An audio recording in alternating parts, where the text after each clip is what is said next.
اللہ تعالیٰ ہم سب کو ہدایت عطا فرمائے۔ تو وہ جو ساعت ہوتی ہے جمعہ کی، وہی ساعت خفیفہ، تھوڑا سا وقت ہوتا ہے۔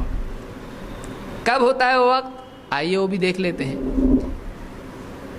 اللہ کے رسول صلی اللہ علیہ وسلم فرماتے ہیں یوم الجمعۃ 12 ساعۃ، جمعہ کے دن 12 ساعتیں ہوتی ہیں، 12 گھڑیاں ہیں۔ منہا ساعۃ لا یوجد عبد مسلم یسأل اللہ فیہا شیئا الا آتاہ اللہ ایاہ، اس میں ایک گھڑی ایسی ہے کہ اگر بندہ اللہ سے کوئی چیز مانگے تو اللہ تعالیٰ اس کو ضرور عطا فرماتا ہے، یقیناً اس کو دیتا ہے۔ کب ہے وہ؟ فَالْتَمِسُوهَا آخِرَ سَاعَةٍ بَعْدَ الْعَصْرِ، اس کو عصر کے بعد آخری ساعت میں تلاش کرو۔ یعنی وہ وقت کب ہوتا ہے؟ عصر کے بعد ہوتا ہے، اور اسی میں اخیر میں وقت ہوتا ہے۔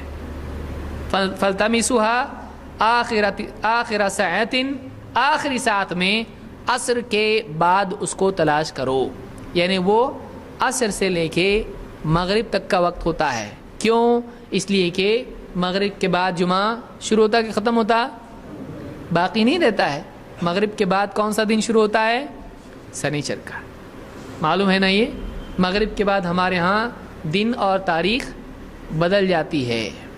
یہ نہیں کہ رات کے 12 بجے تک بیٹھے ہم لوگ، یہ سمجھ میں نہیں آتا 12 بجے کے بعد بدلنے کی کیا وجہ ہے۔ دن ختم کب ہوتا؟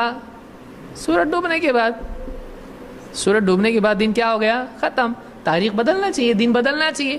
دن ختم ہونے کے بعد دن بدلے گا نہیں تو کب بدلے گا؟ دن ختم ہونے کے بعد نہیں بدلے گا دن تو کب بدلے گا بھائی؟ 12 بجے رات میں دن بدلا، کب بدل رہا ہے دن؟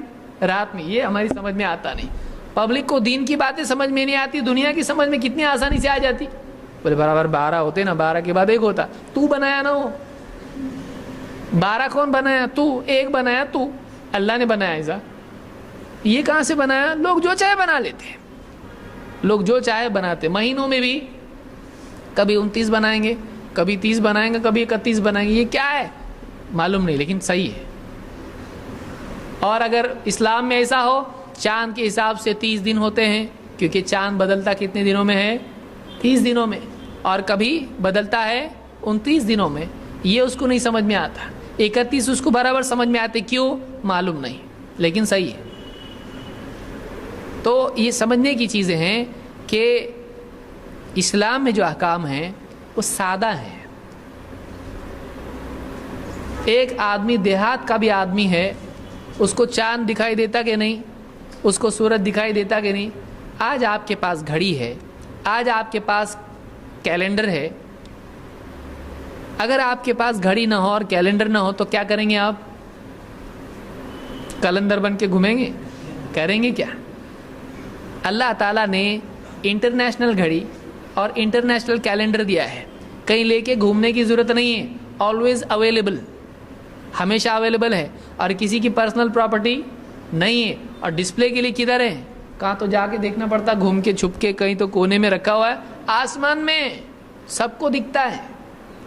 اس لیے کہ اسلام دین فطرت ہے، اور اسلام کے جو احکام ہیں وہ ایسے ہیں کہ شہر میں، گاؤں میں، ترقی کے دور میں اور ترقی کا دور نہیں ہو تب بھی وہ کام آتے ہیں۔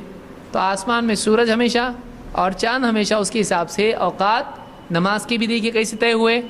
سورج نکلنے سے پہلے جب آسمان میں ایسا ہو تو اس وقت میں تم کو فجر کی پڑھنا ہے، طلوع سحر کے بعد اور طلوع شمس سے پہلے۔ اور اسی طرح سے ظہر کی نماز سورج ڈھل جائے، عصر کی نماز سایہ اتنا ہو جائے، پھر اتنا سورج ڈوب جائے مغرب، اور ستارے نکل آئیں عشاء، خلاص، سمپل۔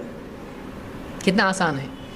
کسان بھی دیکھ سکتا ہے، نہیں سورج ابھی ڈوبا نہیں ہے، گھڑی وڑی کچھ اس کے پاس نہیں ہے، کیلنڈر بھی اس کے پاس نہیں ہے، آسانی سے وہ آدمی سمجھ سکتا ہے کہ دیکھو چاند ایسا، ابھی چاند نیا نہیں ہے، چاند ہاں دیکھو دکھائی دیا، تاریخ شروع ہوئی، اب وہ گنے گا 1 2 3 4 5 6 7، پھر 29 کو واپس دیکھے گا چاند دکھا کہ نہیں دکھا۔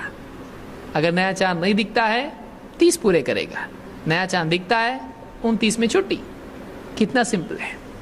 تو اس گھڑی کے بارے میں بھی کیا بتایا گیا کہ یہ کب ہے؟ عصر کے بعد ہے. کب تک؟ مغرب تک. اتنے ٹائم میں جو بھی آدمی مانگے اللہ سے اللہ تعالیٰ اس کو دیتا ہے. معلوم ہوا کہ اس وقت کا فائدہ اٹھانا چاہیے.